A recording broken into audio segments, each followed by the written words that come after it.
વિદ્યાર્થી મિત્રો, very good morning to all of you. ધોરણ 11 ચેપ્ટર નંબર 3 તત્વોનું વર્ગીકરણ અને ગુણધર્મોમાં આવર્તિતા નામના ચેપ્ટરની અંદર આપણે ચર્ચા કરી. તત્વોનું વર્ગીકરણ અને ગુણધર્મમાં આવર્તિતા માટે તમને કદાચ મેં આગળ પણ કીધેલું હતું ને ફરી પાછું કહું છું, અડધું ચેપ્ટર આપણે પૂર્ણ કરી ગયા, તત્વોનું વર્ગીકરણ જોઈ ગયા. એના ભૌતિક ગુણધર્મમાં આપણે આવર્તિતા જોવાની છે અને એની અંદર પણ એક ભૌતિક ગુણધર્મ આપણે પૂરો કરી ગયા. કયો? પરમાણવીય ત્રિજ્યા. હવે પરમાણ્વીય ત્રિજ્યા એટલે શું? આગળના લેક્ચરની અંદર આપણે ચર્ચા કરી હતી તો કે ભાઈ પરમાણવીય ત્રિજ્યા એટલે પરમાણુના કેન્દ્રથી બાહ્યતમ કક્ષા સુધીના અંતરને પરમાણવીય ત્રિજ્યા તરીકે ઓળખવામાં આવે છે. બરાબર. સેકન્ડરી થિંગ તો કે આપણે એની અંદર વાત કરતા હતા, અધાતુ હોય તો સહસંયોજક ત્રિજ્યા લેવાની, ધાતુ હોય તો ધાત્વીય ત્રિજ્યા લેવાની. જનરલી આપણે માપતા કઈ રીતે તો કે બે પરમાણુ અથવા તો અણુની હોય એની પછી અડધી કરી નાખો એટલે એ પરમાણુની ત્રિજ્યા થાય. કારણ કે એકલા પરમાણુની ત્રિજ્યા માપવી થોડીક મુશ્કેલ છે અને વર્ણપટ દર્શકી પદ્ધતિ દ્વારા એ પરમાણ્વીય ત્રિજ્યાથી આપણે માપીએ છીએ. બરોબર. તો ચર્ચાની અંદર મેં તમને કીધું હતું કે તમને કદાચ આવર્ત અને સમૂહની અંદર એનું વલણ પૂછે તો આપણે જોયું હતું કે આવર્તમાં ડાબી બાજુથી જમણી બાજુ તરફ જઈએ તો પરમાણવીય ત્રિજ્યા ઘટે. કારણ શું આપવાનું હતું તો કે ભાઈ આવર્તમાં ડાબી બાજુથી જમણી બાજુ તરફ જઈએ એમ પરમાણવીય ક્રમાંક વધે, તેથી કેન્દ્રીય વીજભાર વધે અને નવો દાખલ થતો ઇલેક્ટ્રોન કોઈ ચોક્કસ કક્ષામાં દાખલ થાય છે, માટે પરમાણુના કેન્દ્રથી બાહ્યતમ કક્ષા વચ્ચેનું આકર્ષણ બળ વધે, માટે અંતર ઘટે અને પરમાણ્વીય ત્રિજ્યા ઘટે છે. એના કરતાં ઉલટું સમૂહની અંદર વાત કરવાની કે સમૂહમાં ઉપરથી નીચે તરફ જઈએ એમ પરમાણ્વીય ત્રિજ્યા વધે છે, કારણ કે નવો દાખલ થતો ઇલેક્ટ્રોન દર વખતે નવી કક્ષામાં ઉમેરાય છે, માટે કેન્દ્રથી બાહ્યતમ કક્ષા વચ્ચેનું આકર્ષણ બળ ઘટે, માટે અંતર વધે, તેથી સમૂહમાં ઉપરથી નીચે તરફ જઈએ એમ પરમાણવીય ત્રિજ્યા વધે. વાત કરવાની છે આજે આપણે પરમાણ્વીય ત્રિજ્યા જેવો જ એક ગુણધર્મ છે જેની ચર્ચા આજે આપણે કરવી છે, જેનું નામ છે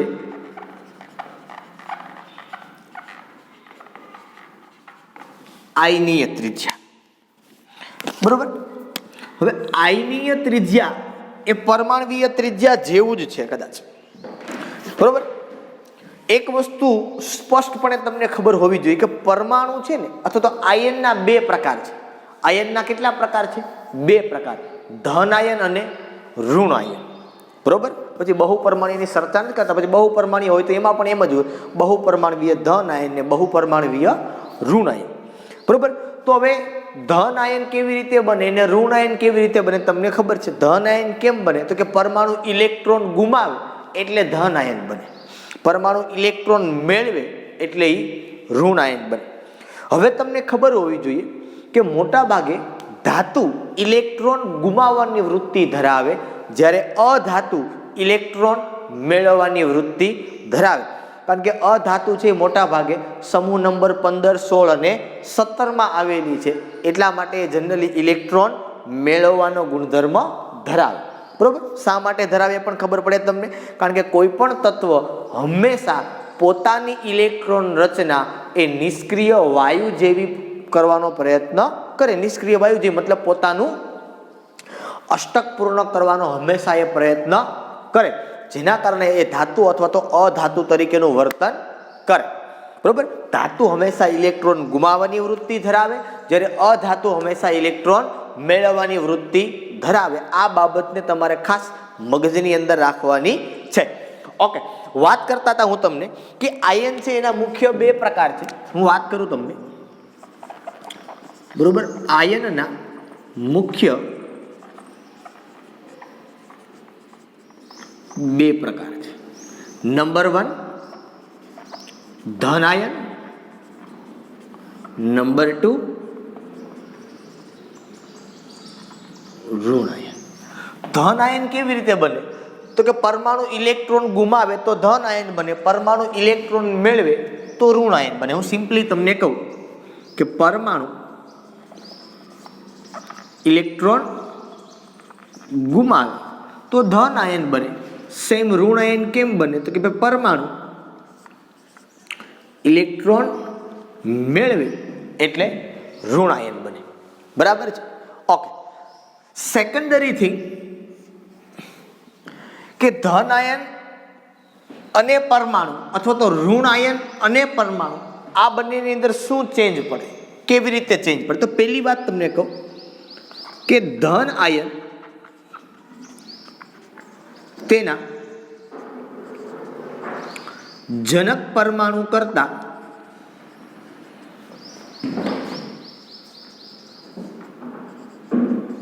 નાનો હોય છે. ધન આયન તેના જનક પરમાણુ કરતા કેવો હોય? નાનો. સર જનક પરમાણુ એટલે શું? તો કે જન્મ આપનાર પરમાણુ, મતલબ શેમાંથી ધન આયન બન્યો છે. સપોઝ હું તમને સિમ્પલ વાત કરું કે સોડિયમ છે તો સોડિયમમાંથી શું બને? Na+, કારણ કે એક ઇલેક્ટ્રોન ગુમા. તો આ Na+ છે આને શું બોલાય? તો કે ધન આયન. શું બોલાય આને? ધન આયન. આને શું બોલાય? તો કે આને બોલાય જનક પરમાણુ. શું બોલાય? આ રાજા જનકની વાત નથી કરતા. હા, જનક પરમાણુ એટલે કે જન્મ જેમાંથી બન્યો છે, જન્મ આપનાર પરમાણુ કે જેમાંથી ધન આયન બન્યો છે. સપોઝ Mg હોય તો Mg માંથી શું બને? તો કે Mg2+, કારણ કે Mg છે 2 ઇલેક્ટ્રોન ગુમાવવાની વૃત્તિ ધરાવે, કારણ કે સમૂહ નંબર 2 માં આવે. ખબર પડી હવે Mg હુકમ 2+ છે? તો કે સમૂહ નંબર 2 માં આવે. બરોબર? સમૂહ નંબર 2 માં આવે એટલે 2 ઇલેક્ટ્રોન ગુમાવે, નહીં કે 6 ઇલેક્ટ્રોન મેળવે. બરોબર? તો આ Mg છે આને જનક પરમાણુ કહેવાય અને Mg2+ છે આને ધન આયન બોલાય. એવી જ રીતે હવે તમને ખબર પડશે કે Ca છે એ 2+ છે, બેરિલિયમ છે એ 2+ છે. ખબર પડે? Na+ છે, લિથિયમ પ્લસ હોય, પોટેશિયમ પ્લસ હોય. ખબર પડી હવે શું કામ હોય? સીઝિયમ પ્લસ, કારણ કે એ સમૂહ નંબર 1 માં આવે અને સમૂહ નંબર 1 માં આવે એટલા માટે એક ઇલેક્ટ્રોન ગુમાવે. બરોબર? એવી જ રીતે એલ્યુમિનિયમ છે તો એલ્યુમિનિયમ છે એમાંથી કોણ બને? તો કે એલ્યુમિનિયમ 3+, કારણ કે સમૂહ નંબર 13 માં છે. બાહ્યતમ કક્ષામાં 3 ઇલેક્ટ્રોન હોય તો 3 ઇલેક્ટ્રોન ગુમાવવા સરળ પડે કે 5 ઇલેક્ટ્રોન મેળવવા સરળ પડે? તો કે 3 ઇલેક્ટ્રોન ગુમાવવા સરળ પડે, એટલા માટે એ 3 ઇલેક્ટ્રોન ગુમાવતા આને ધન આયન બોલાય અને જનક પરમાણુ બોલાય. હવે પ્રશ્ન આપણી પાસે એ છે કે સર ધન આયન અને જનક પરમાણુ છે એમાં નાનું અને મોટું કોણ? તો મેં તમને કીધું કે ધન આયન છે એ તેના જનક પરમાણુ કરતા નાનો. એનો મતલબ કે ધન આયન છે એ નાનો હોય અને જનક પરમાણુ છે એ કેવો હોય? મોટો હોય. સર આવું કેમ? તો સપોઝ હું તમને કહું કે તમારી પાસે માનો કે સોડિયમ પરમાણુ છે. બરોબર? તો અહીંયા તમે લખો કે ભાઈ 2s 2p અને 3s. તો ઇલેક્ટ્રોન ક્યાં હોય? તો કે સોડિયમની ઇલેક્ટ્રોન રચના શું થાય? તો કે સોડિયમ નંબર 11. તો એની ઇલેક્ટ્રોન રચના શું થાય? તો કે હિલિયમ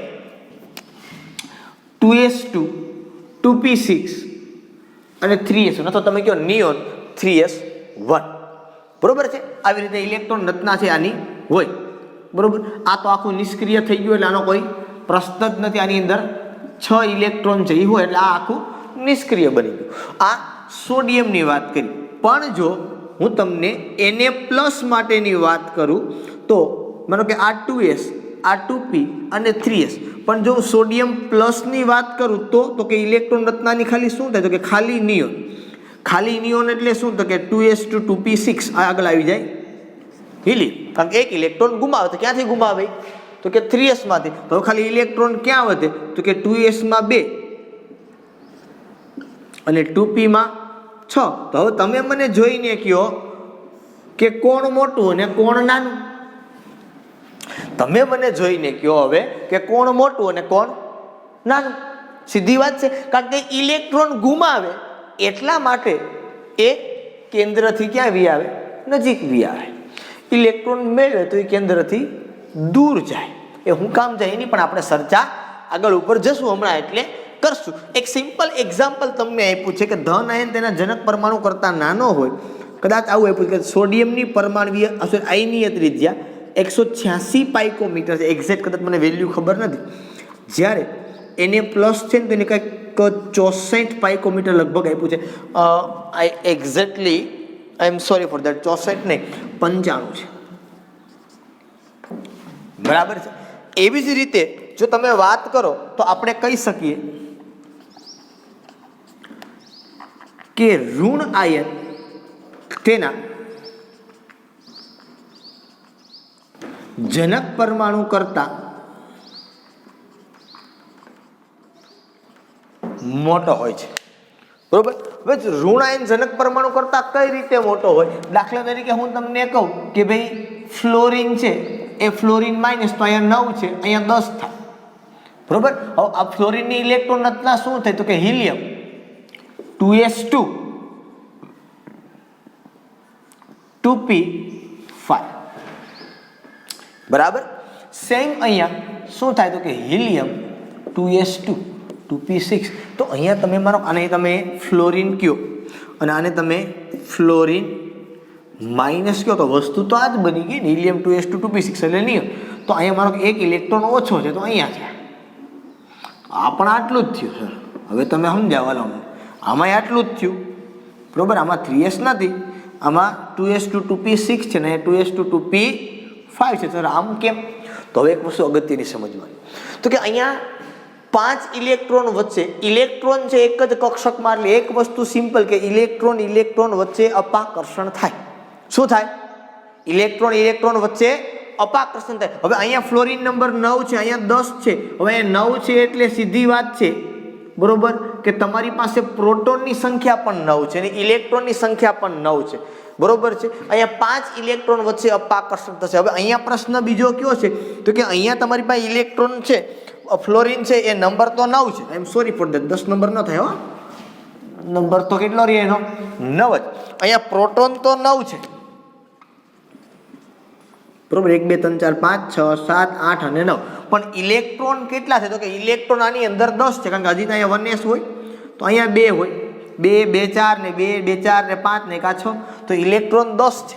અને આમે તમે વિચારો તો બે વસ્તુ થાય કે અહીંયા 6 ઇલેક્ટ્રોન છે એની વચ્ચે અપાકર્ષણ થાય, અહીંયા 5 ઇલેક્ટ્રોન વચ્ચે અપાકર્ષણ થાય. તો વધારે અપાકર્ષણ ક્યાં થાય? તો કે સર વધારે અપાકર્ષણ ઇલેક્ટ્રોન વધારે હોય ત્યાં થાય. અને બીજી વસ્તુ, અહીંયા 9 પ્રોટોન 9 ઇલેક્ટ્રોનને પોતાના તરફ ખેંચે, જ્યારે અહીંયા 9 પ્રોટોન 10 ઇલેક્ટ્રોનને ખેંચે, તો ખેંચાઈ શકશે? ચેન્જ પડશે ને. એટલા માટે ફ્લોરિન છે એના કરતાં ફ્લોરિન માઇનસ, અને શું કહેવાય? જનક પરમાણુ, અને ઋણ આયન. આ જે છે એ શું છે? જનક પરમાણુ, આ ઋણ આયન, બરોબર. કારણ સીધું છે કે જેમ ઋણ વીજભાર વધે એમ ઇલેક્ટ્રોનની અંદર અપાકર્ષણ વધે, ને ઇલેક્ટ્રોન અપાકર્ષણ વધે એટલે અંતર વધે. આકર્ષણ હોય તો અંતર ઘટે, અપાકર્ષણ હોય તો અંતર વધે. આકર્ષણ હોય તો અંતર ઘટે, અપાકર્ષણ હોય તો અંતર વધતું જાય. હવે સીધી વાત છે, આપણે કોઈ જગ્યા ઉપર બેઠા હોય, બરોબર, અને આપણી ત્યાંથી વાસ આવે. શું આવે? વાસ આવે. તો આપણે દૂર ભાગીએ ને, તો નાક બંધ કરી દઈએ, માનો તો એનાથી પણ ન થતું હોય તો આપણે શું કરીએ? અંતર વધારી દઈએ. કારણ શું છે? તો કે આપણે એનાથી અપાકર્ષણ થાય છે, બરોબર. કોઈ જગ્યાએ સુગંધ આવતી હોય તો ધીમે ધીમે આપણે નજીક તરફ જતા જઈએ. શું કામ? તો કે ત્યાં આપણે આકર્ષણ થાય છે, આપણે એ વસ્તુ ગમે છે. તો કહેવાનો સીધો મતલબ કે જેમ ઋણ વીજભાર વધારે હોય એમ એની આયનીય ત્રિજ્યા વધુ, જેમ ધન વીજભાર વધુ હોય એમ એની આયનીય ત્રિજ્યા ઓછી. અહીંયા મેગ્નેશિયમ નંબર 12 છે, અહીંયા પણ મેગ્નેશિયમ નંબર 12 છે, પણ અહીંયા મેગ્નેશિયમમાં 12 સામે 12 પ્રોટોન સામે 12 ઇલેક્ટ્રોન છે, અહીંયા 12 પ્રોટોનની સામે 10 જ ઇલેક્ટ્રોન છે. તો આ 12 પ્રોટોન 10 ઇલેક્ટ્રોન પોતાની તરફ વધુ નજીક ખેંચી રહેશે, એટલે શું થઈ જશે? તો કે એનું અંતર ઘટી જશે. વેરી ક્લિયર, બરોબર. તો અહીંયા તમને એક એક્ઝામ્પલ આપ્યું છે આના માટે પણ, કે ઋણ આયન તેના જનક પરમાણુ કરતાં મોટો હોય. ફ્લોરિન છે એની પરમાણુ ત્રિજ્યા લગભગ 64 પાઇકોમીટર છે, અને ફ્લોરિન માઇનસ છે એની કંઈક આપી છે, મને વેલ્યુ ખબર નથી. ફ્લોરિન માઇનસ છે એની આપી છે 136 પાઇકોમીટર, બરાબર. આટલો તમે જો ખાલી એક ઇલેક્ટ્રોનનો ચેન્જ છે, આ 64 છે, આ 136, કદાચ તમે જો તો ડબલ કરતાં પણ વધુ થઈ ગયું અંતર બે વચ્ચે. આ ઇલેક્ટ્રોનની અપાકર્ષણ જે થાય એ બહુ નાનું નથી, બહુ મોટું છે અપાકર્ષણ. સમજમાં આવે? કારણ આ તો એક જ કક્ષકમાં અપાકર્ષણ થાય છે એટલા માટે, અને 6 ઇલેક્ટ્રોન ભરાઈ ગયા, બરોબર. તો કહેવાનો આખો મતલબ એવો છે, બરોબર, તો હંમેશા માટે તમારે આ વસ્તુ મગજની અંદર યાદ રાખવાની છે, બરોબર, કે ભાઈ ધન આયન છે એ જનક પરમાણુ કરતા નાનો હોય અને ઋણ આયન એના જનક પરમાણુ કરતા મોટો હોય, બરોબર. હવે ઘણી વખત એવો પ્રશ્ન આવે, કેવો પ્રશ્ન આવે કે ભાઈ સમ ઇલેક્ટ્રોનીય સ્પીસીઝ હોય, સમ ઇલેક્ટ્રોનીય સ્પીસીસ જેવી કે સપોઝ હું તમને કહું બુકમાં આપ્યું છે નાઇટ્રોજન 3- હું તમને લખીને આપું, બુકમાં કોઈ પણ આપ્યું મને ખબર નહીં, ફ્લોરિન માઇનસ, હું તમને ઘણા બધા આપું, Na+, Mg2+, Al3+, સિલિકોન 4+, આ બધાય તમે જુઓ, હજી કદાચ લખવું હોય તો લખી દઉં તમને, કાર્બન 4-, આ બધાયમાં ઇલેક્ટ્રોનની સંખ્યા = 10. બધાયમાં ઇલેક્ટ્રોનની સંખ્યા સમાન છે પણ દરેકનો નંબર જુદો છે. હવે નંબર જુદો છે તો એનો કેન્દ્રીય વીજભાર જુદો છે. તો એ કેન્દ્રીય વીજભારને આધારે એની પરમાણ્વીય ત્રિજ્યા છે એ ગોઠવવાની હોય. એક વસ્તુ હંમેશા માટે યાદ રાખજો, તમારે લખવું હોય તો ક્યાંક સાઈડમાં નોંધ કરી લેજો કે જેમ ઋણ વીજભાર વધુ તેમ અપાકર્ષણ, અથવા તમે લખવું હોય તો લખાય કે ઇલેક્ટ્રોન વચ્ચે અપાકર્ષણ વધુ, તેથી ઋણ આયનની આયનીય ત્રિજ્યા વધુ. બરોબર? તેથી આમ લખવું તો આમ લખી શકે, તેથી વધુ ઋણ આયનની અથવા તો વધુ ઋણ વીજભારિત ઋણ આયનની ત્રિજ્યા વધુ. સમજમાં આવે આખી બાબત? સપોઝ હું તમને સિમ્પલ એક એક્ઝામ્પલ આપું અહીંયા, બરોબર? હું કાર્બનથી જ સ્ટાર્ટ કરી દઉં તમને, બરોબર? એટલે તમને થોડાક આઈડિયા છે આવશે. મને કાર્બનની જ વાત કરું અહીંયા પહેલા, તો કાર્બન નંબર 6, ઇલેક્ટ્રોન રચના તમારી થઈ ગઈ હિલિયમ 2s2 અને 2p2. સમજો આખી વાત. આ તમારો પરમાણુ થયો, આ 2 કક્ષકો મેં દોરી, પછી આ ત્રીજી કે એની જરૂરિયાત કદાચ નહીં પડે, બરોબર? તો હવે હું તમને અહીંયા લખીને આપું છું કે ભાઈ આ તમારી 2s છે ને આ તમારી 2p છે.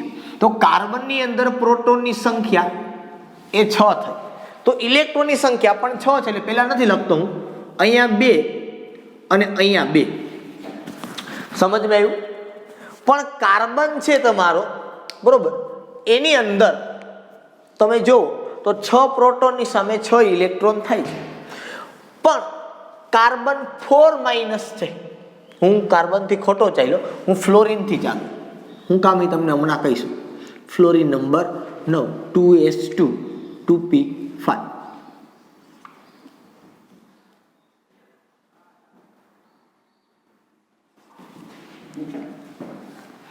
બરાબર છે? અહીંયા પણ 9 પ્રોટોન હશે. પ્રોટોન તો અંદર હોય ગોઠવાયેલા. 9 પ્રોટોનની સામે 9 ઇલેક્ટ્રોન થયા, એટલે અહીંયા હું લખી દઉં 2s2 2p5. બરોબર? અહીંયા 9 પ્રોટોન છે સામે 9 ઇલેક્ટ્રોન છે. પણ જો હું ફ્લોરિન માઇનસ કરું છું, એટલે હવે તમને ખબર પડી ગઈ કે અહીંયા કણે ઇલેક્ટ્રોનની સંખ્યા કેટલી આવી ગઈ? 10. પણ અહીંયા પ્રોટોન તો 9 જ છે. પ્રોટોન ઇક્વલ ટુ કેટલા છે? 9 જ છે. હવે 9 પ્રોટોનની સામે કેટલા ઇલેક્ટ્રોન છે સમજો? 10. 9 પ્રોટોનની સામે કેટલા ઇલેક્ટ્રોન છે? 10. બરોબર? એટલે ઇલેક્ટ્રોન વચ્ચે અપાકર્ષણ વધુ થશે. અહીંયા શું થયું? ફ્લોરિનની અંદર 9 પ્રોટોનની સામે કેટલા ઇલેક્ટ્રોન થયા? આ પ્રોટોન છે, આ કેટલા થયા? ઇલેક્ટ્રોન. આ ફ્લોરિન માઇનસ છે. હવે સમજો, આ દરેકની અંદર ઇલેક્ટ્રોનની સંખ્યા તો સમાન છે. એવી જ રીતે હવે હું ફ્લોરિનને બદલે બદલાવું, કોને લઉં? ઓક્સિજનને. પણ ઓક્સિજન કેવો લઉં? તો કે 2-. હવે ઓક્સિજન હશે એ 2- હશે, ગમે એટલા માઇનસ, પણ ઇલેક્ટ્રોનની સંખ્યા કેટલી હશે? 10. અને પ્રોટોનની સંખ્યા કેટલી હશે? 8. તો અહીંયા આ 8 છે, એની સામે ઇલેક્ટ્રોન કેટલા થયા? 10. તો શું 8 પ્રોટોન છે, હું એક ઘટાડી દઉં, 8 પ્રોટોન છે 10 ઇલેક્ટ્રોનને પોતાના તરફ ખેંચી શકશે? તો કે અહીંયા પ્રોટોન થયા 8 અને ઇલેક્ટ્રોન થયા 10.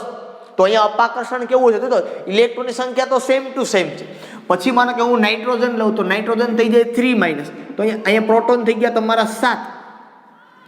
બરોબર? હવે પ્રોટોન થઈ ગયા 7, તો એની સામે પાછા ઇલેક્ટ્રોન કેટલા છે? 10. સેમ કદાચ મને હજી હું કાર્બન 4- લઉં તો અહીંયા સંખ્યા થઈ ગઈ 6, પણ અહીંયા હજી ઇલેક્ટ્રોન તો કેટલા તમારા છે? તો કે 10 એ 10. એમાં કોઈ જાતનો ચેન્જીસ નથી. તો હવે તમે મને કહો કે અપાકર્ષણ સૌથી વધારે ક્યાં હશે? 9 સામે 10માં, 8 સામે 10માં, 7 સામે 10માં કે 6 સામે 10માં?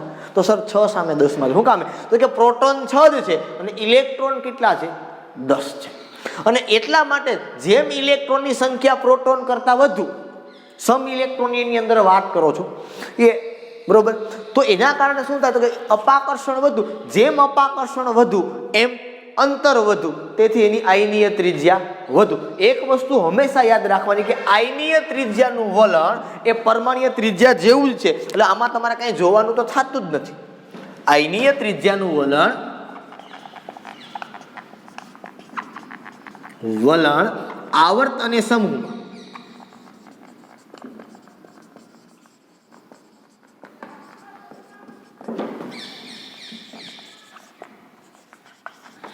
બરોબર. કારણ કે આયનીય ત્રિજ્યા કે પરમાણુની પરમાણુ ત્રિજ્યા આયન હોય તો ધન આયન કે ઋણ આયન, તો વસ્તુ તો એ નથી, એમાં કોઈ જાતનો ચેન્જ નથી. એટલે એ મારે તમને કંઈ ભણાવવાની જરૂર નથી. બરોબર. તો જેમ ઋણ વીજભાર વધુ હશે એમ ઇલેક્ટ્રોન વચ્ચે અપાકર્ષણ વધુ થાય અને એટલા માટે ઋણ આયનની ત્રિજ્યા વધુ થાય. બરોબર. એવી જ રીતે આના કરતા ઉલટું કેવું હોય તો શું કહેવાય? તો કે જેમ ધન વીજભાર વધુ તેમ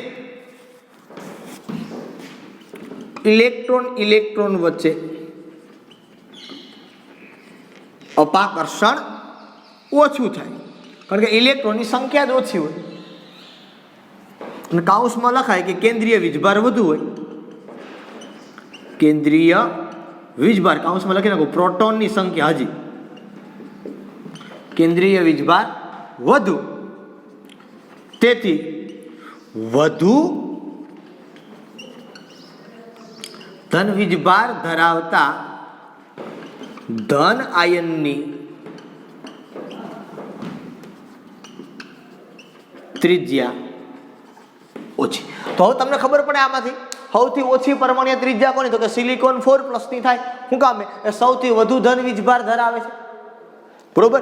જો તમે ધન આયનની અંદર વાત કરો તો ધન આયનની અંદર પણ એવું જ કંઈક થાય. તમે વિચારો, માનો કે હું ધન આયનની અંદર સોડિયમ થી વાત કરું છું, સોડિયમ નંબર 11, તો ઇલેક્ટ્રોન રચના થઈ તમારી નિયોન 3s1, પણ સોડિયમ પ્લસ કહું એટલે શું થઈ ગયું?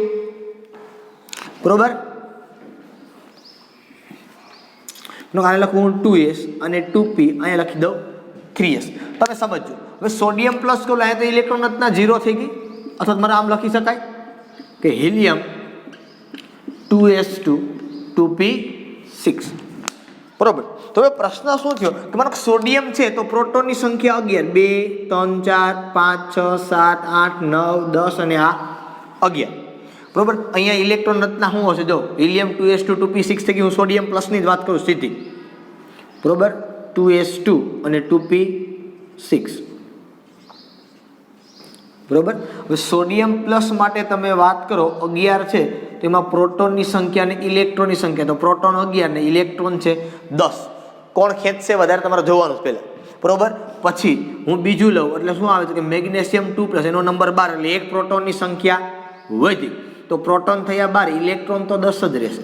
પછી હું લઉં એલ્યુમિનિયમ, તો 3+, અહીંયા થયા 13, તો 13 પ્રોટોન ને ઇલેક્ટ્રોન તો 10 જ છે. હજી હું લઉં સિલિકોન, બરોબર, તો થાય 14, 4+, પ્રોટોન થયા 14, ઇલેક્ટ્રોન તો 10 ના 10 જ છે, હજી એક પ્રોટોન વધ્યો. તો હવે તમે આમાંથી જોઈને કહો કે કોણ સૌથી દૂર હશે અને કોણ સૌથી આઘું હશે? તો સર 11 સામે 10 ઇલેક્ટ્રોન છે, તો અહીંયા આકર્ષણ ઓછું હશે, અહીંયા આકર્ષણ વધુ હશે, કારણ કે આનો કેન્દ્રીય વીજભાર વધુ છે. બરાબર છે. તો સીધી અને સિમ્પલ વાતો અહીંયા તમને મગજની અંદર ઉતરી જાય એવી બાબત સીધી અને સરળ છે. અને કદાચ ન ઉતરે તો તમને સાદી એવી વાત કરી દઉં કે આયનીય ત્રિજ્યાનો ક્રમ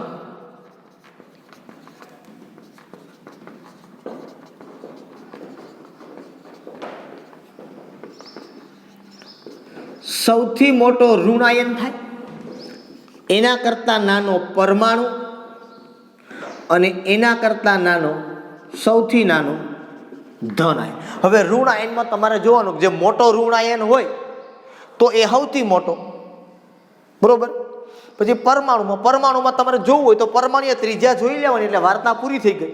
અને ધન આયન હોય તો જોવાનું વધુ ધન આયન એ નાનો, વધુ ઋણ આયન મેં મોટો. એ વસ્તુ મેં તમને બહુ સરળ અને સારી રીતે એ સમજાવેલી છે. એટલે એકદમ નીટ એન્ડ ક્લીન આઈડિયા તમારી સામે છે કે કેવી રીતે આયનીય ત્રિજ્યા છે એનું વલણ આપને સ્પષ્ટ પડે છે. બરોબર. કારણ કે જો ઋણ આયન હોય તો શું થાય તો કે ઇલેક્ટ્રોન છે એ વધે પ્રોટોન કરતાં. એટલે પ્રોટોન કરતાં જો ઇલેક્ટ્રોન વધી જાય તો ઇલેક્ટ્રોન વચ્ચે અપાકર્ષણ વધે. હીરો એક હોય ને હિરોઈન બે હોય ને પિક્ચરમાં તો તમને ખબર જ છે કે હિરોઈનો ઝઘડે અંદરો અંદર. શું કામ તો કે ઇલેક્ટ્રોન વચ્ચે અપાકર્ષણ થાય. બરોબર છે. આના કરતાં ઉલટા પિક્ચર તમે જોયા હશે કે 2-3 હીરા હોય ને હિરોઈન એક હોય તો શું થાય તો કે હીરા ઝઘડે બધા. બરાબર છે. તો સેમ પોસિબિલિટી સેમ રહેવાની છે.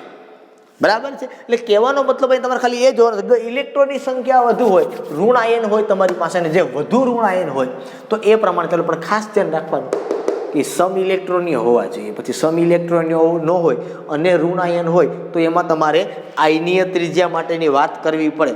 આયનીય ત્રિજ્યાનું વલણ તમારે જોવું પડે. મતલબ પરમાણુ ત્રિજ્યા જેમ કે ભાઈ સમૂહમાં ડાબી બાજુ જમણી બાજુ આવર્તમાં ડાબી બાજુથી જમણી બાજુ તરફ જઈએ એમ પરમાણુય ત્રિજ્યા ઘટે, એટલે કે આયનીય ત્રિજ્યા ઘટે. અને આવર્તમાં સમૂહમાં ઉપરથી નીચે તરફ જઈએ એમ આયનીય ત્રિજ્યા વધે. બરોબર. સેમ આની જેમ. એટલે આ બાબતો બે જે નાની છે એ તમારે મગજની અંદર રાખવાની છે. બરાબર. આમાં તમને ક્રમ પૂછવામાં આવે તો આનો ક્રમ પણ તમને આપતા આવડવો જોઈએ કે કોણ પહેલા આવે. આનો મને તમે ક્રમ આપો તમને સીધી હવે ખબર પડી જાય આનો ક્રમ આવો થાય. સૌથી નાનું સિલિકોન, એના કરતાં મોટો એલ્યુમિનિયમ, એના કરતાં મોટો Mg, એના કરતાં મોટો સોડિયમ, એના કરતાં મોટો ઓક્સિજન, એના કરતાં મોટો નાઇટ્રોજન અને એના કરતાં મોટો કાર્બન 4-. બરાબર. પછી હા ચડતો ક્રમ કે છે ઉતરતો ક્રમ એ પ્રમાણે તમારે ગોઠવવાનું છે. આ ક્રમ મેં ગોઠવ્યો એ ઉતરતો ક્રમ છે. ચડતો ક્રમ કહે તો તમારે આના કરતાં ઉલટું ચાલવું પડે. ઓકે. ચાલો એક કોયડો આના ઉપરથી તમને આપેલો છે. એ કોયડાનો ઉકેલ લાવવાનો આપણે પ્રયત્ન કરીએ. એટલે આટલો ભાગ છે એ હું કાઢી નાખું છું અથવા તો એને રહેવા દઉં તો અહીંયા નીચે કદાચ નહીં સમાય. અહીંયા જ લખીએ આપણે અને હું ઇરેઝ કરી દઉં.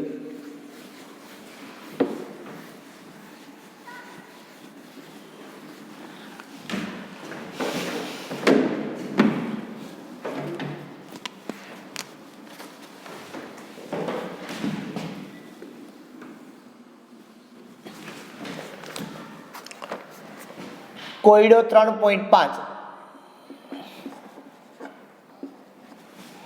એવું આપેલું છે.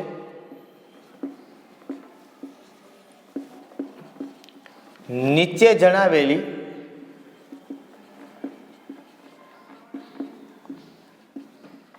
સ્પીસીઝમાં કોની ત્રિજ્યા મહત્તમ અને કોની ત્રિજ્યા ન્યૂનતમ હશે. ઓપ્શન આપેલા છે Mg, ઓપ્શન તો નથી, Mg2+, Al અને Al3+. ઓપ્શન કયો તો ઓપ્શન જે કયો. હવે એક વસ્તુ તમને આમાં તો મારા ખ્યાલથી કદાચ જોવો ને તો તમને જોઈને ખબર પડી જાય. મેં તમને અહીં આપ્યું એના ઉપરથી કે આયનીય ત્રિજ્યાનો ક્રમ શું છે. આયનીય ત્રિજ્યાનો ક્રમ શું છે કે સૌથી પહેલા ઋણાયન નથી, પછી પરમાણુ ને પછી ધન આયન. તો એક તો તમને પહેલા ખબર પડી જ જાય કે આમાં તમે જો તો આ બે સમ ઇલેક્ટ્રોનીય સ્પીસીસ છે. 10-10 ઇલેક્ટ્રોન બેમાં છે. તો આમાંથી સૌથી નાનું કોણ તો મેં તમને આગળ જ કીધું કે જેમ ધન વીજભાર વધુ તેમ ઇલેક્ટ્રોન વચ્ચે અપાકર્ષણ ઓછું. તેથી વધુ ધન વીજભાર ધરાવતો ધન આયનની ત્રિજ્યા ઓછી. એટલે આ એલ્યુમિનિયમ 3+ કેવો થાય નાનો, મતલબ ન્યૂનતમ ત્રિજ્યા. મહત્તમ કોની થાય તો કે હવે આ બે માંથી તમારે ગોતવાની રહી Mg અને Al. હવે Mg અને Al તમે જુઓ તો તમને ખબર પડે બે એક જ આવર્તના તત્વો છે. મેગ્નેશિયમની ઇલેક્ટ્રોન રચના તમે જુઓ તો મેગ્નેશિયમ નંબર 12 નિયોન 3s2 અને એલ્યુમિનિયમની ઇલેક્ટ્રોન રચના જુઓ તો ખબર પડે નિયોન 3s2 3p1. બરોબર, બંને એક જ આવર્તના તત્વો છે અને આવર્તમાં ડાબી બાજુથી જમણી બાજુ તરફ જાઓ, ડાબી બાજુથી જમણી બાજુ તરફ જઈએ તો આયનીય ત્રિજ્યા ઘટે. તો પહેલા કોણ આવે આવર્તમાં, મેગ્નેશિયમ કે એલ્યુમિનિયમ? તો કે પહેલા મેગ્નેશિયમ આવે પછી એલ્યુમિનિયમ. તો આના કરતાં આ નાનું, તો સૌથી મોટું કોણ થાય? તો કે મેગ્નેશિયમ. સર આને ક્રમમાં ગોઠવવા હોય તો પૂછ્યું નથી આપણે, પણ છતાં પણ જો આપણે એને ક્રમમાં ગોઠવવા હોય તો શું થાય? તો કે સૌથી મોટો મેગ્નેશિયમ. બરોબર, સૌથી મોટો મેગ્નેશિયમ, એના કરતાં નાનો એલ્યુમિનિયમ, એના કરતાં નાનો Mg2+, અને એના કરતાં નાનો Al3+. તમારી બુકમાં ક્રમ નથી પૂછ્યો, પણ ક્રમ કદાચ પૂછે આપને તો આપણે ઉતરતો ક્રમ આ લખો. બરોબર, આ ક્રમ જે લખ્યો એ કયો ક્રમ લખ્યો આપણે? ઉતરતો ક્રમ. જો ચડતો ક્રમ કહે તો આનો ઉલટો કરી દેવાનો. પણ Al3+, એના કરતાં મોટું Mg2+, એના કરતાં મોટું Al, અને એના કરતાં મોટું Mg. આ ચડતો ક્રમ છે. બરોબર, શું પૂછેલું છે એ વસ્તુ આપણે જોવાની. કદાચ એવું નથી પૂછ્યું આપને, પણ પૂછેલું આપણને હોય તો પણ આપને ખબર પડવી જોઈએ કે મેગ્નેશિયમ છે એની ત્રિજ્યા સૌથી મોટી થાય અને એલ્યુમિનિયમ છે એની ત્રિજ્યા સૌથી, તમારા જવાબમાં આ પ્રમાણે લખવાનું છે કે આપેલ સ્પીસીઝમાંથી Mgની ત્રિજ્યા મહત્તમ થશે અને Al3+3ની ત્રિજ્યા ન્યૂનતમ થશે. આ તો મેં તમને ક્રમ છે કદાચ આખો જોતો હોય તો આપને પૂછ્યું હોય તો આપને ક્રમ છે એ ખ્યાલ પડે, એટલા માટે મેં તમને આખો ક્રમ છે એ આપ્યો છે. એક આવો જ પ્રશ્ન સ્વાધ્યાયમાં તમને આપેલો છે 3.11 ની અંદર એવું કીધું, બરોબર, કે સમ ઇલેક્ટ્રોનીય સ્પીસીઝ શું છે? એક એવી સ્પીસીઝનું નામ લખો કે જે નીચેના જણાવેલ પરમાણુ કે આયનો સાથે સમ ઇલેક્ટ્રોનીય હોય. તો કે એ તો તમને ગોતતા આવડે, F- હોય તો F- જેવું બીજું કયું થાય એ તમને જાતે ગોતતા આવડશે. 3.12 નંબરનો પ્રશ્ન છે ને એ અગત્યનો છે અને એ કદાચ 3.12 નંબર તમે જોઈ લેજો, આમાં મેં તમને આપ્યું એમાં તમને જવાબ મળી જશે. બરોબર, 3.12 નંબરનો સ્વાધ્યાયનો જે પ્રશ્ન છે 3.12 એ તમને આમાંથી મળી જાય. આ મેં થોડુંક મોટું કર્યું છે, એમાં તમને નાનું પૂછ્યું છે. ચડતો ઉતરતો ક્રમ તમને હવે જાતે ગોઠવતા આવડશે એ બી હું આશા રાખું છું. બરોબર, ઓકે. આ આયનીય ત્રિજ્યાની વાત થઈ, બરોબર છે. એટલે આયનીય ત્રિજ્યા આ પ્રમાણે થાય. ખાસ યાદ રાખવાનું છે કે તમારામાં વલણ કદાચ પૂછે તો પણ તમને આવડવું જોઈએ કે આયનીય ત્રિજ્યાનું વલણ પૂછે તો બસ પરમાણ્ય ત્રિજ્યાને શબ્દને બદલે આયનીય ત્રિજ્યા શબ્દ જોડી દેવાનો એટલે વાર્તા પૂરી. બરોબર, તમારું કાર્ય છે એ થઈ ગયું. પણ ખાસ આ વસ્તુ છે એ અગત્યની છે આયનીય ત્રિજ્યા માટે. તમને આવું પૂછેલું હશે ક્યાંક ને ક્યાંક MCQ સ્વરૂપે કે કોની ત્રિજ્યા મોટી ને કોની ત્રિજ્યા નાની. આવા નાના નાના પ્રશ્નો છે એ તમને પૂછવામાં આવેલા હશે, જેની તમારે કાળજી લેવાની છે. બરોબર, શું પૂછ્યું છે તો તમારે શું લખવાનું છે? ચડતો ક્રમ ઉતરતો ક્રમ ખાસ ભૂલવાનો નથી. ફરી પાછું કહું છું, બરોબર, નાનાથી લઈ અને મોટા તરફ જતા હોય એટલે એ ચડતો ક્રમ થાય, મોટાથી લઈ અને નાના તરફ જતા હોય તો એ ઉતરતો ક્રમ થાય. સીડી યાદ રાખવાની. સીડીમાં કેમ ચડીએ છીએ આપણે? ચડીએ છીએ તો નીચેથી નાનું મોટું મોટું પગથિયા ઉપર જઈએ છીએ, ઉતરતા હોય તો ઉપરથી નીચે તરફ આવે છે એટલે મોટાથી નાના તરફ આવે છે એ તરફ ઉતરીએ. એટલે આમાં બે આખા ક્રમ છે એ તમને જનરલી પૂછાય એક્ઝામની અંદર કે ચડતો ક્રમ ને ઉતરતા ક્રમની અંદર સાચી ગોઠવણી કઈ છે એની માહિતી પૂછે.